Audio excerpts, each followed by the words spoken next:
Hi, this is Reed Martin. I'm here at Gable Financial's office here in Cumming, Georgia. Today I wanted to go over a couple things for the in-home presentation for the sale of final expenses. The reason why we're doing this is because I know that these particular steps in the process has helped me a lot become better and better at this sale, and I want to share it to you so hopefully it can help you as well.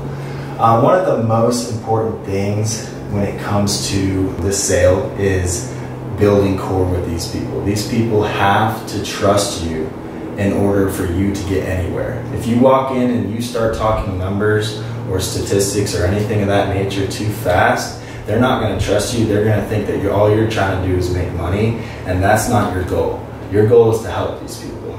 So you want to build that core, whatever it is, whether you're talking about their family, their grandkids, or the car, the house, anything that they like, let them talk about it. Not for too long, but let them talk about it. Once you get that, they're gonna open up, and you're gonna notice that they're opening up, and that's where you're gonna start easing into step number 2, okay? Step number 2 in the process is discovering the need, okay? These people, they filled out that form because they need something, okay? If they didn't need something, they wouldn't have filled out that form.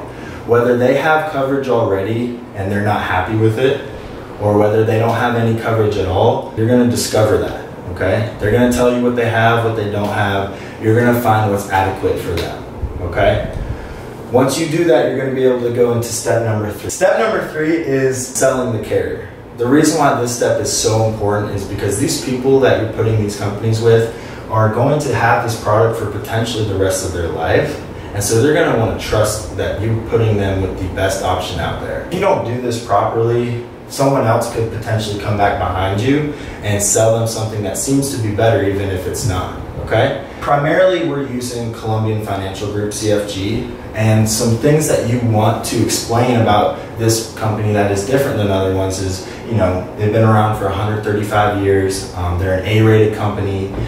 Just last year, they paid over $450 million in death claims. So, you know, they're about their business, and these clients, they need to know that, okay? Step number 4 is the reason why you want to go with whole life, okay? Obviously, in the insurance industry, there is whole life and there is term, okay? These people, they're filling out these forms for their final expenses. So they're not filling it out to get a big lump sum of life insurance for a term. They're filling it out to make sure that when, God forbid, something happens to them, their final expenses are taken care of, okay?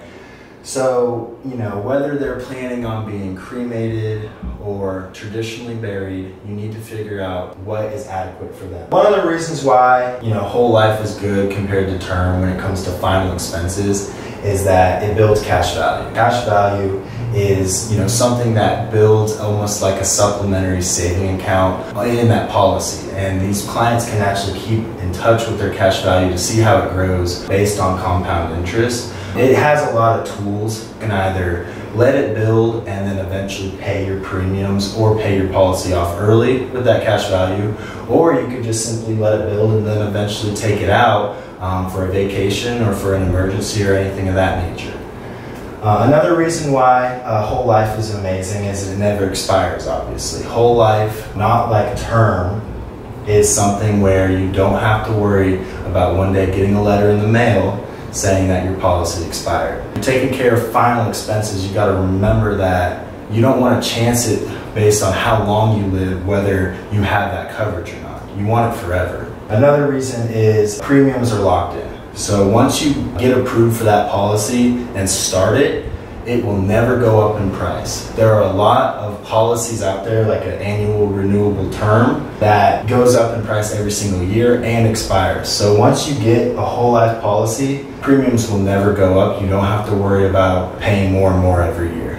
So these are just a couple different things that I wanted to talk about for the in-home. I know that it's helped me over the last couple of years get more and more successful in helping these families, and I know it'll help you guys as well. Thank you.